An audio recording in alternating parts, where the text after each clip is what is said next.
Muy buenos días. El Señor los bendiga.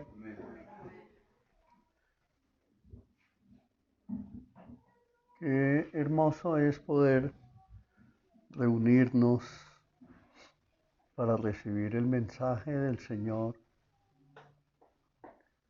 sobre todo en este tiempo, porque están sucediendo cada vez más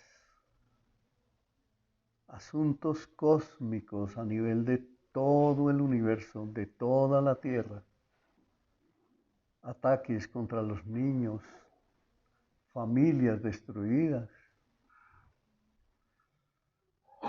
Y vemos que este mundo cada vez quiere separarse más de Dios.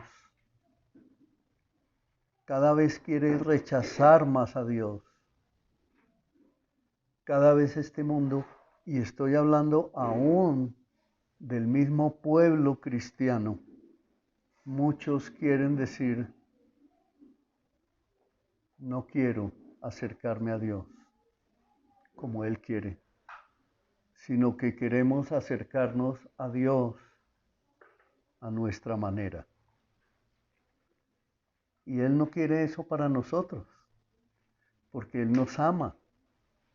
Él quiere que nosotros comprendamos que nuestro camino con Él es un camino que Él preparó desde antes de la fundación del mundo. Por eso dice la Escritura que de tal manera amó Dios al mundo, que dio a su Hijo unigénito, para que todo aquel que en Él cree no se pierda, sino que tenga vida eterna. El Señor está interesado en nuestra vida actual, la que estamos viviendo. La Biblia no es un libro antiguo. La Biblia no es un libro que trae mitos y leyendas. No, la Biblia es un libro actual. Es un libro eterno. Es un libro permanente. Es un libro que tiene tanta sabiduría de Dios para todos nosotros que podemos acceder a Él y recibir palabra de Dios para cada día, alejándonos de toda religiosidad, de todo dogma, de todas las posturas humanas, para convertirnos verdaderamente al Hijo de Dios, al que lo planeó todo, para nuestro viaje en esta tierra, porque acordémonos, no somos nosotros ciudadanos de aquí, somos ciudadanos del cielo. A este mundo nosotros no le pertenecemos. Nacimos aquí. Y en Juan 17, el Señor oró al Padre diciéndole, Padre, no te pido que los quites del mundo, sino que los guardes del mal. Voy a orar por ustedes y les invito a inclinar su rostro y que oren conmigo. Padre, te damos gracias por este tiempo que nos permites.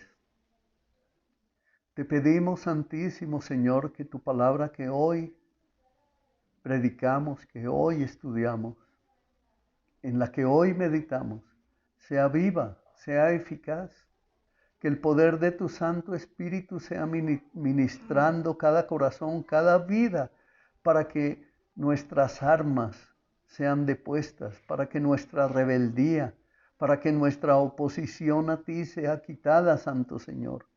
Arranca de nosotros nuestras rebeliones, quita toda nuestra oposición, Santísimo Señor, y permítenos, por el poder de tu Santo Espíritu, entender tu palabra, entender nuestro propósito en esta tierra, para que vivamos como a ti te agrada, Santo Señor.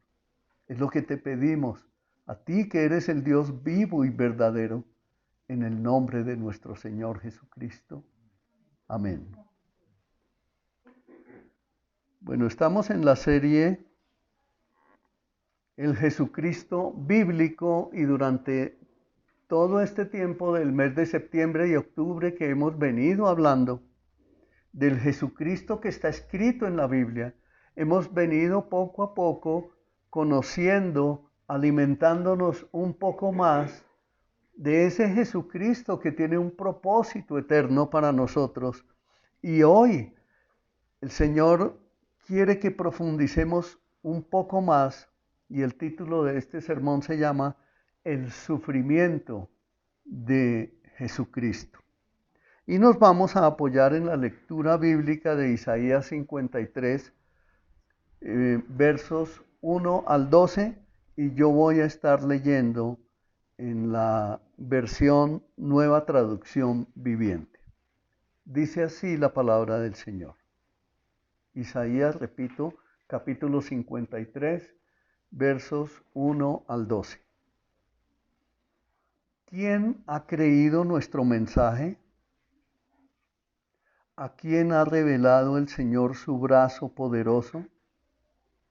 Mi siervo creció en la presencia del Señor como un tierno brote verde, como raíz en tierra seca. No había nada hermoso ni majestuoso en su aspecto, nada que nos atrajera hacia él. Fue despreciado y rechazado, hombre de dolores, conocedor del dolor más profundo. Nosotros le dimos la espalda y desviamos la mirada. Fue despreciado y no nos importó. Sin embargo, fueron nuestras debilidades las que él cargó. Fueron nuestros dolores los que lo agobiaron. Y pensamos que sus dificultades eran un castigo de Dios, un castigo por sus propios pecados. Pero Él fue traspasado por nuestras rebeliones y aplastado por nuestros pecados. Fue golpeado para que nosotros estuviéramos en paz. Fue azotado para que pudiéramos ser sanados. Todos nosotros nos hemos extraviado como ovejas. Hemos dejado los caminos de Dios para seguir los nuestros. Sin embargo, el Señor puso sobre él los pecados de todos nosotros. Fue oprimido y tratado con crueldad. Sin embargo, no dijo ni una sola palabra. Como cordero fue llevado al matadero, y como ovejas en silencio ante sus trasquiladores, no abrió su boca. Al ser condenado injustamente, se lo llevaron. A nadie le importó que muriera sin descendientes, ni que le quitaran la vida a mitad de camino, pero lo hirieron de muerte por la rebelión de mi pueblo. Él no había hecho nada malo y jamás había engañado a nadie, pero fue enterrado como un criminal. Fue puesto en la tumba de un hombre rico. Formaba parte del buen plan del Señor aplastarlo y causarle dolor. Sin embargo, cuando su vida sea entregada en ofrenda por el pecado, tendrá muchos descendientes. Disfrutará de una larga vida y en sus manos el buen plan del Señor prosperará. Cuando vea todo lo que se logró mediante su angustia, quedará satisfecho. Y a causa de lo que sufrió mi siervo justo, hará posible que muchos sean contados entre los justos, porque Él cargará con todos los pecados de ellos. En el verso 12, yo le rendiré honores de un soldado victorioso, porque se expuso a la muerte, fue contado entre los rebeldes, cargó con los pecados de muchos e intercedió por los transgresores. Mis amados hermanos, Ustedes deben saber, y tal vez muchos ya conocen, que esta es una palabra profética que fue escrita por el profeta Isaías más o menos 800 años antes de que naciera nuestro Señor Jesucristo. Y aquí en la palabra hemos leído acerca de nuestra propia vida, ¿lo percibieron así? Él estaba hablando de nosotros, pero ustedes deben saber algo. Cuando yo era niño, yo asistía junto con mi familia a la iglesia católica. Y yo me acuerdo, por ejemplo, en las épocas de Semana Santa, en esa época las iglesias católicas eran atestadas, atiborradas de gente. Se hacían unas filas larguísimas, especialmente el jueves y el viernes santo. Y eran unas romerías de gente entrando a esas iglesias. Pero nunca me olvidaré de algo que yo vi un día entrando por ese pasillo hacia un sepulcro que habían puesto en el atrio del altar.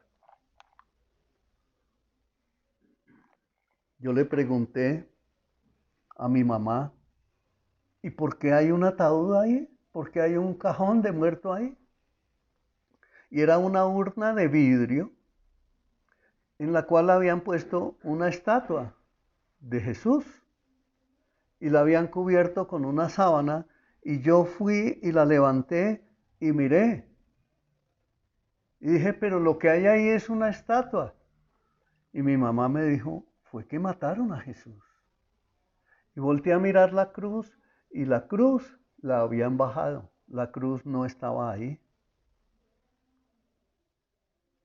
Y yo le dije a mi mamá, asombrado y asustado, ¿y quién mató a Jesús? Y ella no supo responderme. Pero un hombre que estaba al lado de ella se acercó a mí y me dijo, a él lo mataron los judíos. Y eso era lo que andaba promoviendo la Iglesia Católica de ese tiempo. Que a Jesucristo lo habían asesinado los judíos.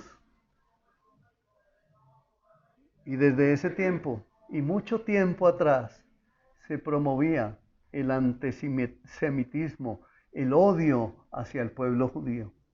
Y la Iglesia Católica se encargaba de hacer eso en todo el pueblo latinoamericano. Nosotros crecimos con una idea de que todas las Semanas Santas, en la Semana Santa católica, el Jesucristo que nos enseñaron a conocer se muere. Van y lo entierran. Y literalmente hacen toda la parafernalia de un funeral y van y lo entierran. Pero el día de resurrección ya no hay romerías. Hay gente que va a la iglesia, sí, pero ya no hay romerías como el Jueves Santo o como el Viernes Santo sucedía. Ya eso no es así. ¿Por qué? La Biblia dice, conocerás la verdad y la verdad te hará libre. Por eso tú debes conocer, y por eso estamos en este tiempo conociendo al Jesucristo que está escrito aquí en la Biblia, al que verdaderamente hoy la palabra está anunciando como el siervo justo, el que venía, el que habría de venir y que fue anunciado, como empezamos esta serie en el primer domingo de octubre, anunciando desde Génesis 3:15 hasta el día de hoy cómo vamos. Y en Génesis 3:15 se anunciaba el protoevangelio, es decir, que un día de la simiente de una mujer nacería el santo justo, el que vendría para morir en la cruz por nosotros y a morir por nuestros pecados. Por eso, mis amados hermanos, quiero leer no solamente este capítulo 53 de Isaías, sino como empieza verdaderamente el siervo sufriente del Señor, como dice en el título que tiene en la NTV, en el capítulo 52, versículos 13 al 15, dice: miren, mi siervo prosperará, será muy exaltado, pero muchos quedarán asombrados. Vuelvo a leer, pero muchos quedaron asombrados cuando lo vieron. Tenía el rostro tan desfigurado que apenas parecía un ser humano, y por su aspecto no se veía como un hombre. Y él alarmará a muchas naciones. Los reyes quedarán mudos ante él. Verán lo que no se les había contado. Entenderán lo que no habían oído hablar. Y luego sí empieza el capítulo 53 de Isaías diciendo: ¿quién ha creído nuestro mensaje? ¿A quién ha revelado el Señor su brazo poderoso? Mi siervo creció en la presencia del Señor. Y cuando está hablando de su siervo, está hablando de nuestro Señor Jesucristo. Y ustedes deben saber y conocer que esta misma palabra, este mismo capítulo, los mismos judíos lo tomaron, lo tergiversaron. ¿Por qué? Porque el rey que ellos esperaban, el Mesías que ellos esperaban, cuando vino el Mesías y nació allá en Belén, ellos pervirtieron esta palabra y dijeron: no, el Mesías no llegó. Esta palabra de Isaías 53, que ellos también la tienen en la Torá, la pervirtieron y dijeron: no, ahí no está hablando del Mesías, ahí está hablando es de la nación de Israel. Pero nosotros acabamos de leer que nos habla claramente es de la anunciación de lo que sucedería con nuestro Señor Jesucristo en su vida de siervo, en su vida que vino a ministrar vida para nosotros los que creemos en Él. Amén. Dice: por eso, ¿quién ha creído nuestro mensaje? ¿Quién ha revelado el Señor su brazo poderoso? ¿A quién se lo ha revelado? Pues Él. Acuérdense que la predicación del domingo pasado, el Señor nos hablaba claramente en su palabra que Él es la cabeza de la iglesia.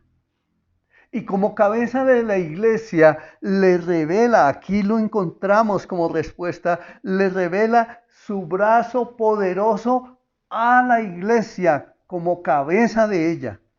Dice: mi siervo creció en la presencia del Señor como un tierno brote verde, como raíz en tierra seca. No había nada hermoso ni majestuoso en su aspecto, nada que nos atrajera hacia él. Fue despreciado y rechazado, hombre de dolores, conocedor del dolor más profundo. Yo te pregunto algo a ti. Aquí tenemos que hacer un pare y preguntarnos. Hemos escuchado muchísimas veces que Dios nuestro Padre se despojó de su amado Hijo, ¿cierto? Y lo envió aquí a la tierra por su plan divino, por su propósito eterno, se despojó.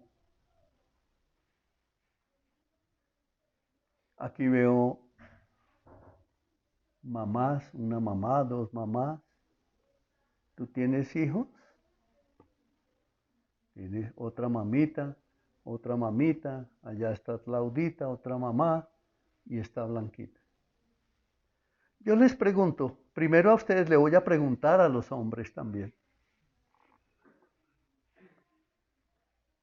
María tiene 3 hijas.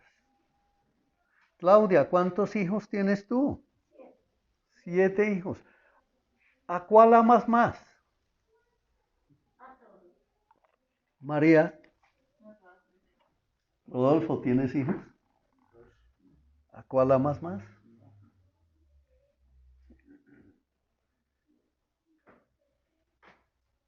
Blanquita, tú tienes 2 hijos. ¿A cuál amas más? ¿Y Alexandra? Jaimito, tú tienes una hija. No te puedo preguntar a cuál amas más. ¿La amas? Bueno. Entonces les voy a hacer una pregunta, mis amados hermanos. Ustedes que tienen hijos, escogerían a uno,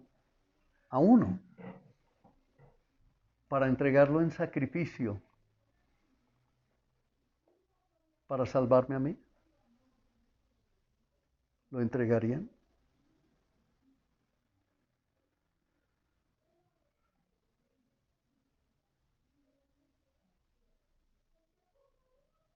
¿Qué piensan? No lo harían, ¿cierto? Mira lo que dice Luis Alberto, se entregaría a él.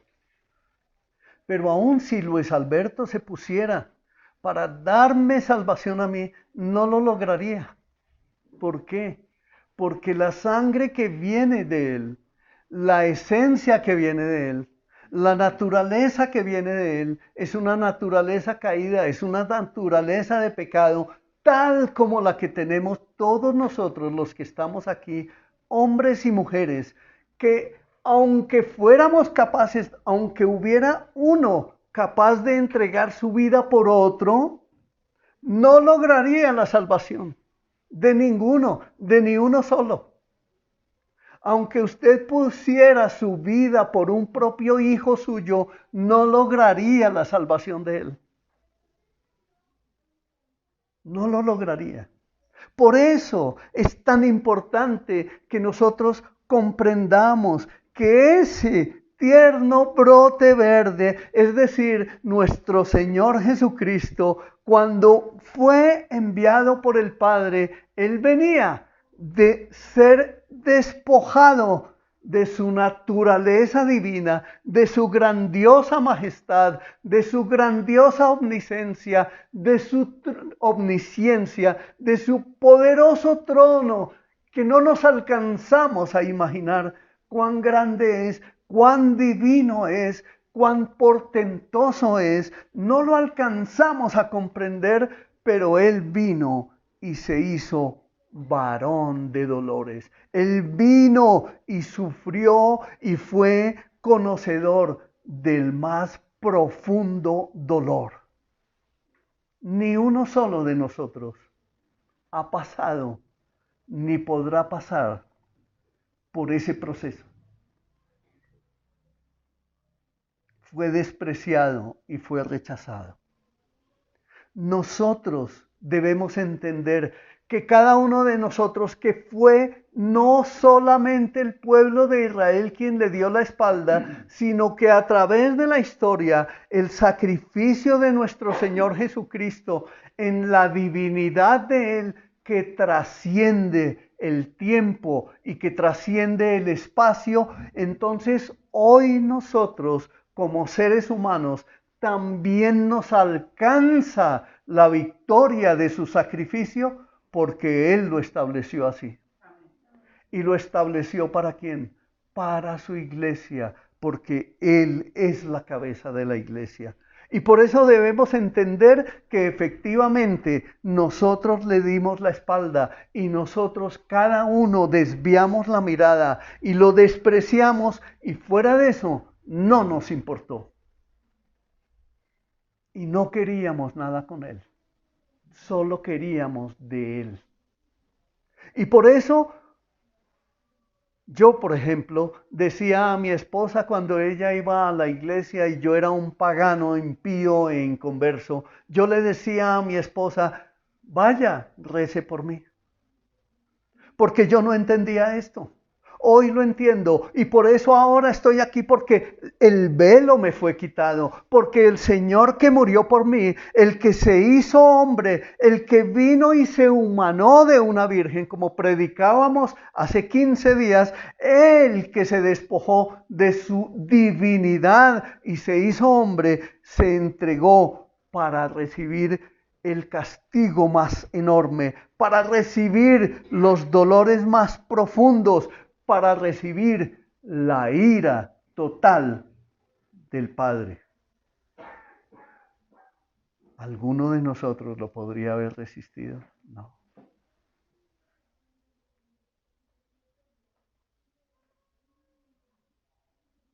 La ira de Dios está sobre los hijos de desobediencia.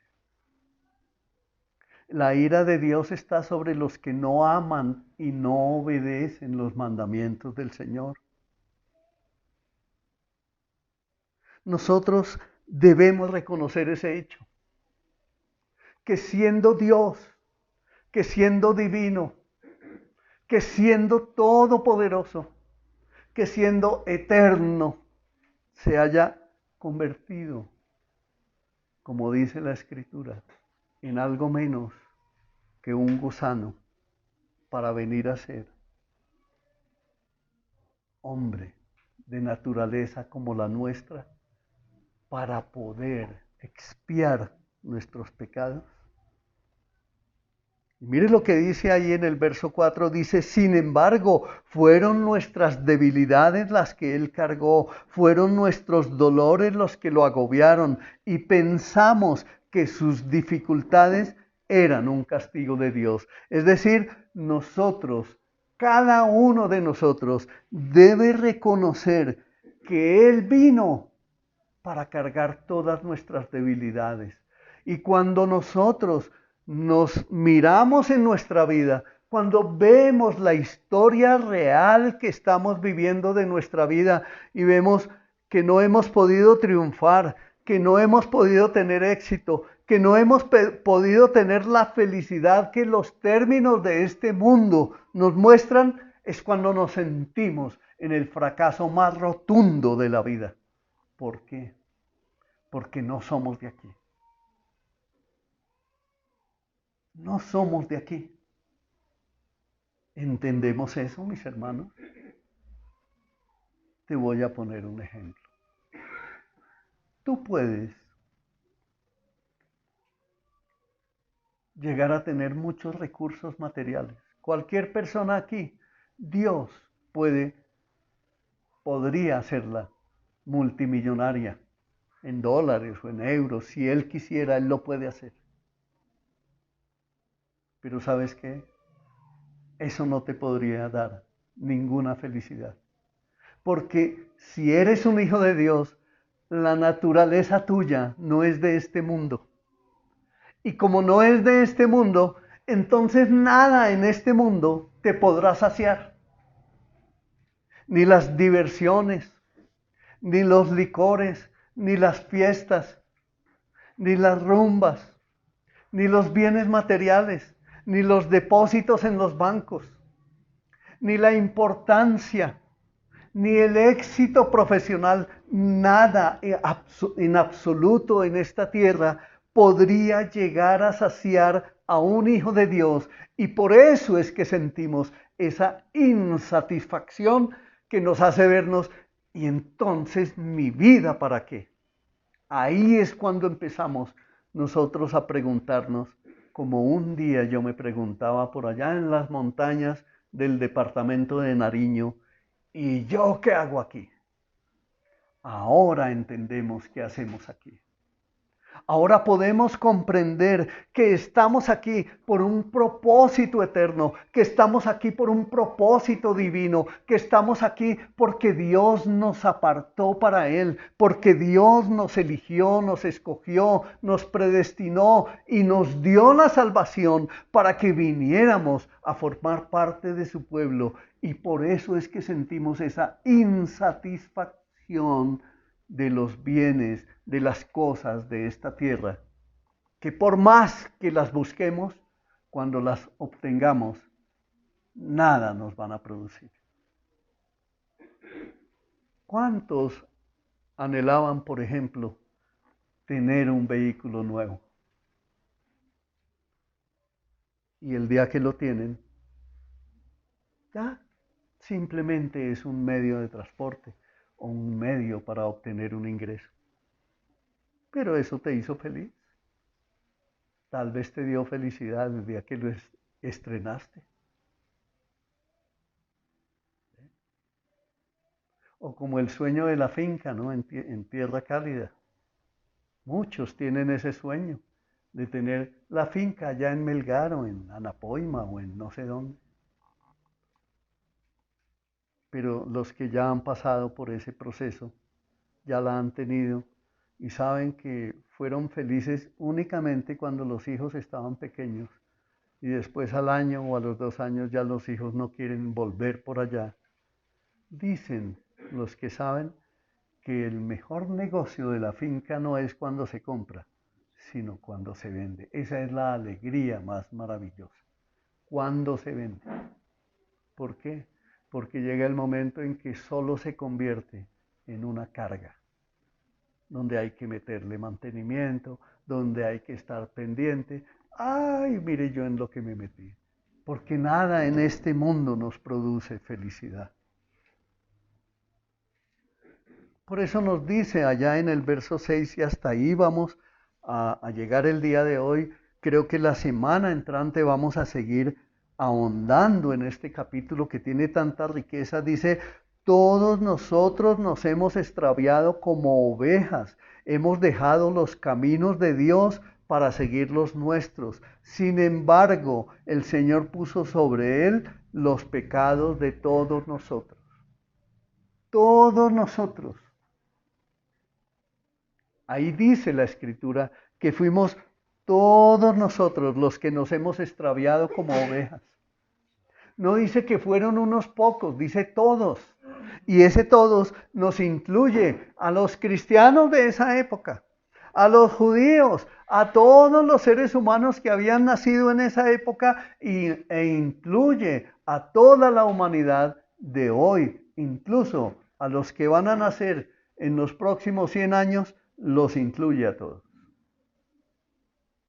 La palabra de Dios es eterna. La palabra de Dios abarca a toda la humanidad. Y por eso nosotros debemos recibir este entendimiento que el Señor había provisto con mucho tiempo de autoridad, de anterioridad, que estas cosas iban a pasar y por eso fueron escritas en la palabra 800 años antes de Cristo, para que cuando nosotros tuviéramos conocimiento de ellas, nos diéramos cuenta que para nosotros, los seres humanos que estamos reunidos en esta iglesia el día de hoy, nos diéramos cuenta que estos hechos que fueron escritos 800 años antes de Cristo, hoy, 2800 años después, son una verdad, son una realidad, son una certeza plena de que efectivamente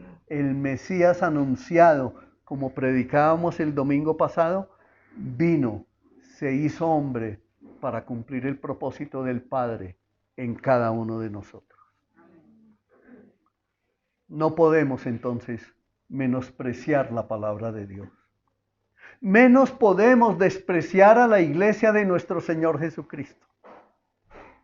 Aunque sea una manada pequeñita como esta, aunque aquí viniera solo una persona a recibir el mensaje de la palabra, no podemos menospreciar la palabra de Dios que se le predica a esa única persona que podría venir, porque es la verdad de Dios que se está transmitiendo y seguramente si viniera una sola persona, esa persona enviada por el Señor recibe el mensaje que transforma su vida. Porque tenemos que ser todos entendidos de ese propósito tan maravilloso que el Señor había hecho por ti y por mí y por cada uno de nosotros, los hijos de Dios. Él fue oprimido, él fue tratado con crueldad. Sin embargo, no dijo ni una sola palabra. Como cordero fue llevado al matadero y como ovejas en silencio ante sus trasquiladores, no abrió su boca. ¿Qué quiere decir esto? Que él en su poder divino, si hubiera querido, simplemente con un solo pensamiento, había destruido a todos los que lo llevaron a la cruz.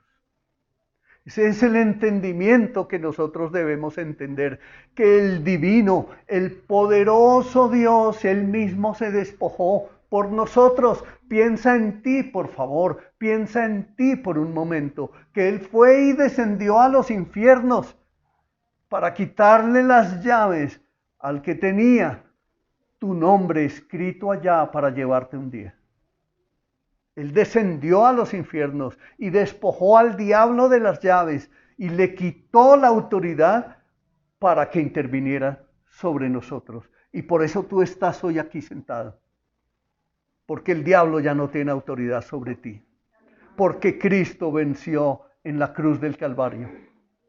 Por eso es que debemos entender que el sacrificio de nuestro Señor Jesucristo no es cualquier cosa o cualquier mito o como lo contaban allá en la Iglesia Católica, que cada Semana Santa vuelven a matar a Jesús, lo vuelven a enterrar y cada vez que llegan a la celebración de lo que ellos llaman la Eucaristía, otra vez vuelven a matar a Jesús.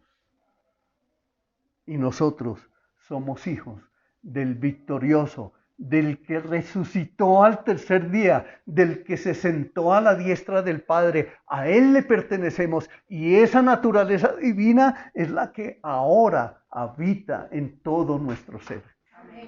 Por eso nosotros vamos camino a la victoria. Por eso nosotros vamos en el camino que es verdadero. Por eso la palabra que se anuncia aquí es la palabra verdadera. Es la palabra que nos hace libres. Es la palabra que nos llena de esperanza. Es la palabra que nos anuncia que nuestro Señor Jesucristo es real, es vivo, es verdadero. Es el siervo sufriente, genuino, auténtico, el que nos amó, el que se entregó por nosotros.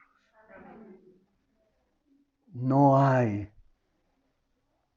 ninguna cosa que Él hubiera hecho mala, ni una sola. Dice la Escritura, en Él no había hecho nada malo y jamás había engañado a nadie, pero fue enterrado como un criminal y como el más vil de los criminales. ¿Por qué? Porque sus acusadores, nada menos los que conocían la palabra, los sacerdotes, los escribas y fariseos, fueron los que se empeñaron en destruirlo porque estaban esperando a un rey que viniera en otra manera para que los librara de la esclavitud del pueblo romano, del pueblo tirano de los romanos. Por eso lo desdibujaron. Hay algo en lo que nosotros debemos meditar seriamente. ¿Qué hacemos con la verdad que recibimos nosotros de parte de Dios? ¿La creemos? ¿La recibimos en nuestro corazón y la ponemos por obra? Es decir, actuamos en consecuencia de acuerdo con las enseñanzas que se nos imparten en la iglesia o salimos y nuestra vida sigue siendo la misma. Fornicarios, adúlteros, mentirosos, estafadores, engañadores, tramposos, que miramos a ver cómo arreglamos las cosas a nuestra manera y el domingo otra vez estamos arrepentidos y llegamos o no estamos arrepentidos, estamos llenos de remordimiento y llegamos otra vez el domingo a la iglesia a ver cómo arreglamos las cosas con Dios. No podemos seguir haciendo eso. No lo debemos hacer. Porque nuestro cristianismo debe ser un cristianismo a la par con lo que hizo el Señor Dios Todopoderoso por nosotros. Debe ser a esa par, debe ser en reconocimiento de esa majestad, de ese honor tan grande que Él obtuvo al haberse entregado por nosotros en la cruz. Es decir, nuestra reverencia al Señor no debe ser una reverencia religiosa. No debe ser una reverencia dogmática, no debe ser sino una reverencia salida de lo profundo de nuestro corazón en un agradecimiento tal que rendimos nuestra vida y se la entregamos a Él para decir gracias, Señor, porque ahora entiendo que no soy un ciudadano de este mundo, sino que soy un ciudadano del reino de los cielos y te pertenezco a ti, Padre, porque tú me compraste. Ese es el entendimiento que todos nosotros debemos tener. Ahí en el verso 10 dice, formaba parte del buen plan del Señor aplastarlo y causarle dolor. Sin embargo, cuando su vida, y ahí sí se dan cuenta de algo especial que hay aquí, dice, sin embargo, cuando su vida sea entregada en ofrenda por el pecado, ahí nos está hablando en un tiempo futuro.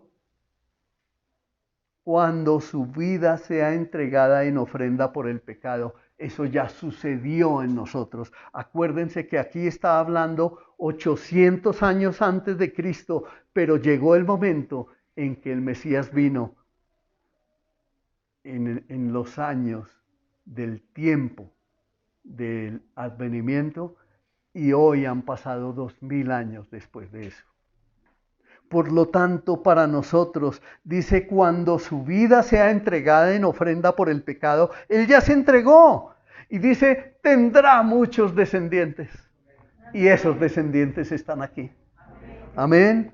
Disfrutará de larga vida y en sus manos el plan del Señor, el buen plan del Señor prosperará. Es decir, en el entendimiento tuyo, de cada uno de nosotros, que recibimos la salvación en Cristo Jesús, que recibimos el sacrificio de nuestro Señor como nuestro Señor y como nuestro Salvador, entonces Él se regocijará, habrá fiesta en los cielos y nosotros podremos entonces prepararnos para vivir ahora sí la vida que Él compró para nosotros. Por eso no podemos con nuestros hechos vivir negando la Escritura cada día, cada lunes, cada martes, cada miércoles. No, nos debemos mirar a la luz de la palabra. Este es un capítulo en el cual nosotros debemos mirarnos a la luz de la palabra todos los días, porque aquí está escrito lo que Él hizo por nosotros. Amén. Amada iglesia. Es de esa manera como Dios amó tanto al mundo que dio a su Hijo único, para que todo aquel que en Él cree tenga vida eterna y no se pierda. Es de esa manera como Él lo hizo. Ese es el Jesucristo que debemos conocer. En Mateo 8:34 nos dice, entonces toda la ciudad salió al encuentro de Jesús, pero le rogaron que se fuera y los dejara en paz. Y en el contexto de ese versículo que acabo de leer, es cuando el Señor Jesús llega a una ciudad que estaba llena de endemoniados, donde cundía la maldad, donde las tinieblas imperaban, y el Señor se presenta y habla a los demonios, y los demonios le piden al Señor que los mande a la piara de cerdos, y los cerdos se despeñaron y se fueron por el abismo. ¿Y qué hizo la población? Tan pronto los cuidadores de la piara de cerdos se fueron a anunciar al pueblo lo que había sucedido, en lugar de mostrar arrepentimiento, en lugar de decir ha venido el Mesías, en lugar de decir el Señor vino y nos salvó de las tinieblas, lo que hicieron fue decirle váyase de aquí, no lo queremos, dejémonos en paz porque amaban las tinieblas más que la luz. ¿Tiene algo eso que ver con la vida que nosotros vemos en este mundo? Eso es lo que estamos viendo. Aquí la gente de hoy dice, como la de ayer, comamos y bebamos que mañana moriremos. Vamos a hacer negocios, vamos a hacer empresas, vamos a hacer esto y aquello, porque es así como prospera un ser humano en esta tierra. No, no es así como prospera un ser humano en esta tierra. Un ser humano en esta tierra prospera, es cuando conoce al Dios vivo, al Dios verdadero, al que entregó su vida para salvar la nuestra. Es así como prospera, cuando rendimos nuestra vida a Él, cuando entregamos nuestra vida a Él, cuando entregamos nuestra familia a Él, cuando consagramos nuestra economía a Dios, cuando consagramos todo lo que somos, nuestros pensamientos, nuestro corazón, nuestras decisiones, todo cuanto hacemos en esta vida, nuestra profesión, nuestro futuro, cuando lo ponemos en las manos de Dios, es así verdaderamente cuando un ser humano en esta tierra prospera, porque el resto es absoluta perdición. Dice la Escritura que Dios hizo ricos e hizo pobres, y que los ricos están simplemente por su propósito eterno, pero que cada vez que un rico se enriquece más, va camino al abismo. No dice que va camino al cielo, la Escritura dice que va camino al abismo. Entonces, ¿qué hacemos nosotros? Anhelando posgrados, más posgrados, maestrías, doctorados. ¿Para qué? ¿Para tener dinero? ¿Para tener posición? ¿Para tener autoridad? Mire dónde es que se obtiene la autoridad. Se obtiene en Cristo Jesús, nuestro Señor y Salvador. Es en Él que obtenemos las victorias que necesitamos en esta tierra. No necesitamos más. Por eso fue que el Señor dijo, busquen primeramente el reino de Dios y su justicia, y todas estas cosas les serán dadas por añadidura. Ese pueblo amaba las tinieblas más que la luz. Su condición era que estaban endemoniados y tenían muchos de sus habitantes sujetos a la esclavitud del pecado. Prefirieron ir a las tinieblas antes que a la luz que es en Cristo. ¿Cuántos de nosotros hoy nos estamos llamando cristianos? Pero cuando el Señor viene y nos llama a huir del pecado, ¿amamos más las tinieblas? Eso es algo en lo que debemos meditar y reflexionar. En Marcos 6:3 nos dice otro ejemplo. Y se burlaban. Es un simple carpintero, hijo de María y hermano de Santiago, José, Judas y Simón. Y sus hermanas viven aquí mismo entre nosotros. Se sentían profundamente ofendidos y se negaron a creer en él. Es decir, su propia familia lo rechazó. ¿Tú te has sentido rechazado por ser cristiano en tu propia casa? ¿Te han rechazado tus hijos, el esposo, la esposa, los familiares? ¿Se han burlado de ti? ¿Quién hace eso? El diablo. ¿Quién los levanta? El diablo. ¿Por qué? Porque no conocen a Dios. Y aquí, si se burlaron del Señor Jesucristo, pues de nosotros también lo han hecho. De nosotros lo van a hacer. Pero qué risa nos da, como predicaba yo el domingo pasado, el Señor se burla de esos que se burlan de los cristianos, porque Él conoce su destino. Él sabe para dónde van. Por eso nuestro corazón debe buscar más bien la presencia del Señor y decir, Señor, heme aquí, me arrepiento de mis pecados, entrego mi vida a ti y debo seguir el camino del bautismo, debo bautizarme, debo recibir la salvación, debo creer en el Señor, debo tomar la decisión de bautizarme porque soy consciente de quién soy en Cristo, si he creído. Ahora, ¿eso le implica algo? Sí, le implica cambiar la manera de vivir, pero el Espíritu Santo es el que le va a ayudar a hacerlo. Usted no lo va a hacer en sus fuerzas. Es Él el que va a ayudar. Es Él nuestro ayudador. Dice, Él te guiará a toda verdad y te enseñará todas las cosas. Por eso es que Él es el que cambia nuestro corazón. Él es el que nos quita ese corazón de piedra y nos pone un corazón de carne. De los cristianos, nosotros sabemos que también muchos hacen burla. También dicen, luego no es este tal por cual. Y ahora se viene a creer santo. Todos hemos escuchado eso, ¿cierto? No que usted es pastor. No que usted dice que es un hijo de Dios. Y es que acaso cuando entramos al camino del Señor, ¿somos perfectos? Estamos en un camino de santificación, de purificación, pero perfectos seremos solo cuando seamos llevados con Él. Amén. Amén. Todos nosotros hemos actuado, y debemos reconocerlo, hemos actuado rechazando al Señor.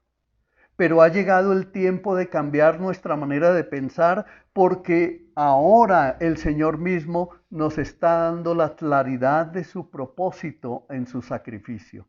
En Juan 1:11 nos ratifica.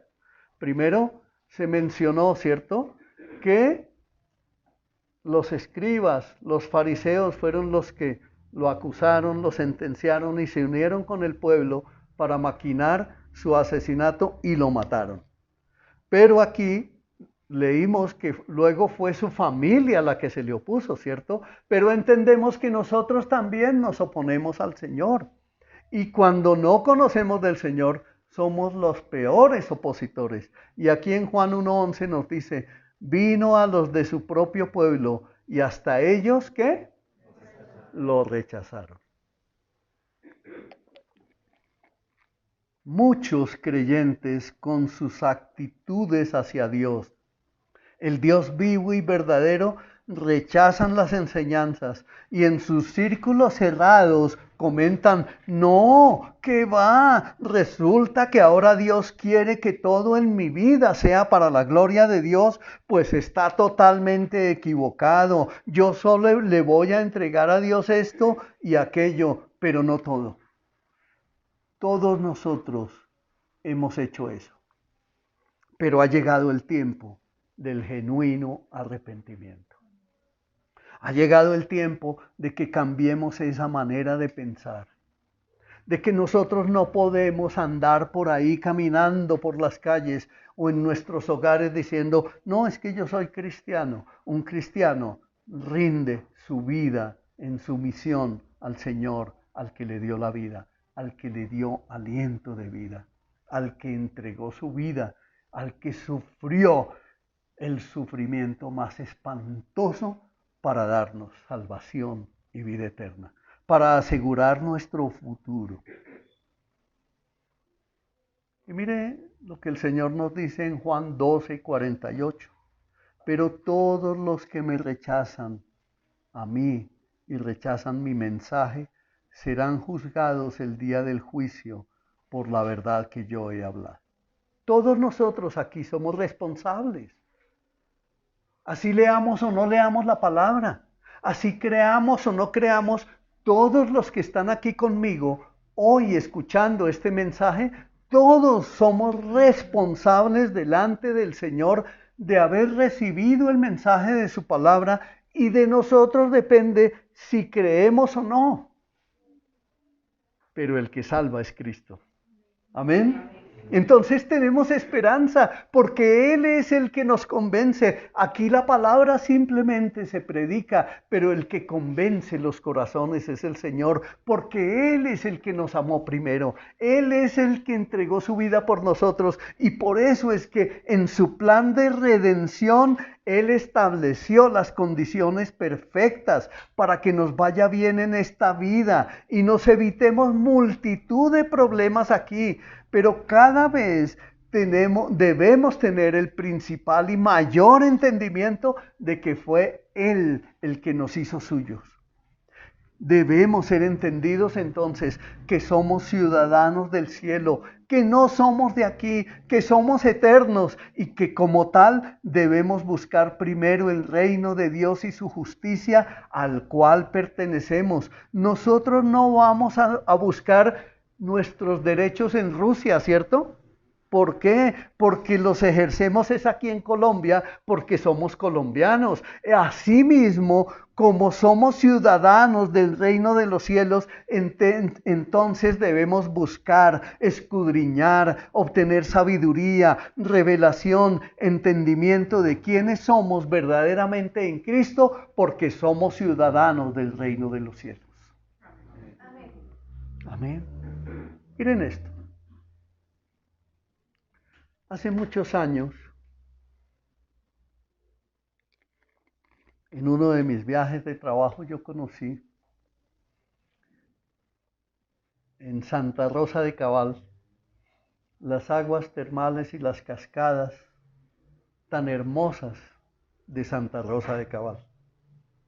Cuando llegué a mi casa, le contaba a mis hijos y a mi esposa, ustedes no se imaginan lo hermoso que es ese lugar. Tiene un hotel hermoso, tiene unas piscinas muy bonitas, pero lo más hermoso es que está rodeada de unos bosques muy especiales y viene una cascada grandísima de agua helada, completamente helada, y al lado viene otra cascada de agua hirviendo.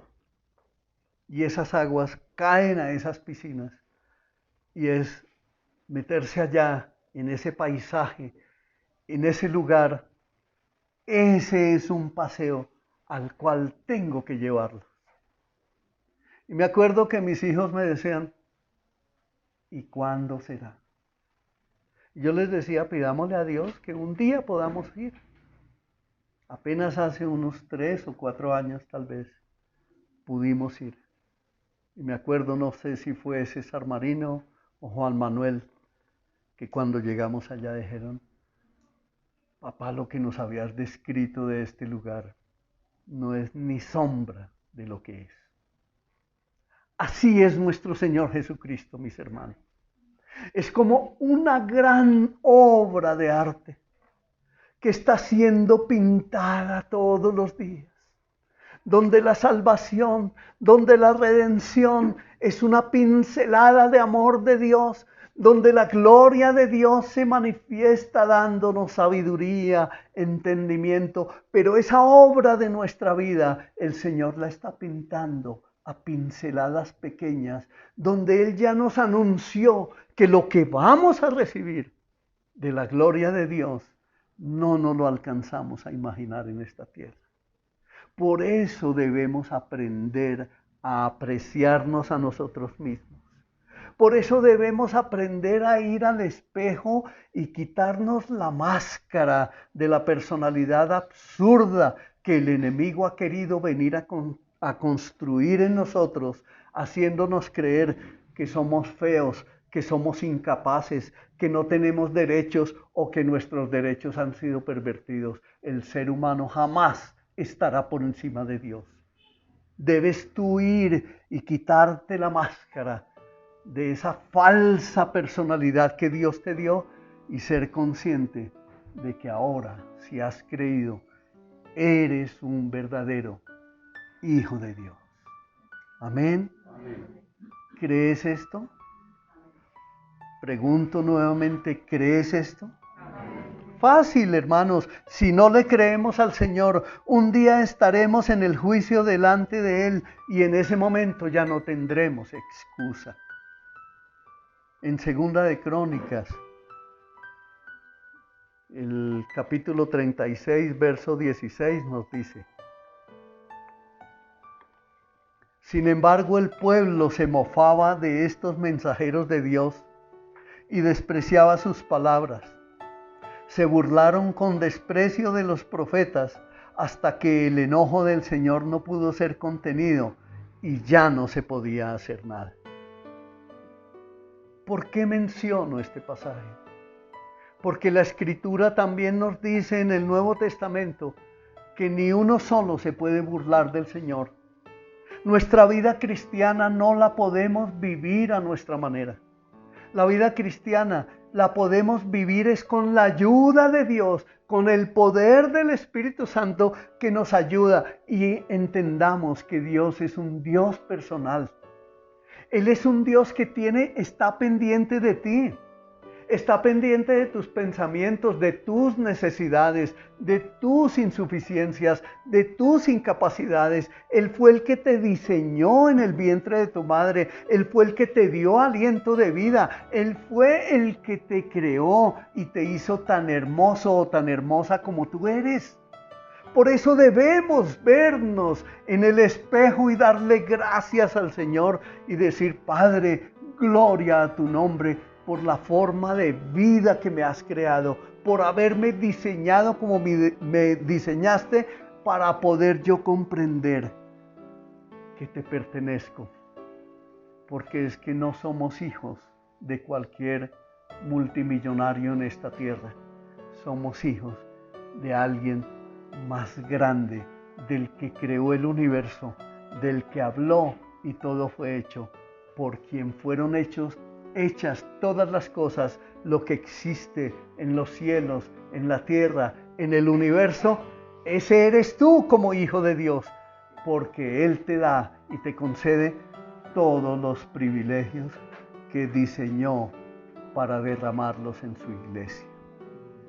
Dios siempre ha estado enviando sus mensajeros a través de toda la historia de la humanidad. Dios sigue hablando hoy. Él es soberano, es Dios todopoderoso, es omnisciente, es omnipresente. Él todo lo sabe de nosotros, todo lo conoce y nada escapa a su conocimiento y a su voluntad. Y por eso nos dice hoy, para cerrar, mis amados hermanos, en Mateo 25:13: así que ustedes también deben estar alerta, porque no saben el día ni la hora de mi regreso. El Señor va a venir por segunda vez. Y viene por su iglesia. Y por su iglesia que es santa, pura, sin mancha y sin arruga. Él viene por segunda vez y no va a faltar a su promesa. Así como se había anunciado 800 años antes de Cristo que vendría el día del advenimiento, así como nosotros hoy reconocemos que han pasado 2000 años después del nacimiento de nuestro Señor Jesucristo, así como fue profetizado que Él moriría en la cruz, así como fue profetizado que sería sepultado como el peor de los criminales y que resucitó al tercer día y que ascendió a los cielos y que se sentó a la diestra del Padre, así va a venir por segunda vez y quiere irse con su iglesia, porque su iglesia es su novia, es su esposa con la que se va a casar en las bodas del Cordero. Y todo aquel que haya creído en esa verdad es un hijo de Dios. Y ese nombre de hijo de Dios no nos podrá ser quitado jamás. Debemos rendir entonces nuestras vidas al que rindió su vida por nosotros. Amén. Amén. Debemos rendir nuestra vida al que guardó silencio por nosotros. Debemos entonces rendir nuestra vida ante el que no hubo engaño en su corazón y al que nunca pecó y se sacrificó por nuestra salvación, al que nos dio vida eterna y al que perdonó nuestros pecados una sola vez y para siempre. Amén.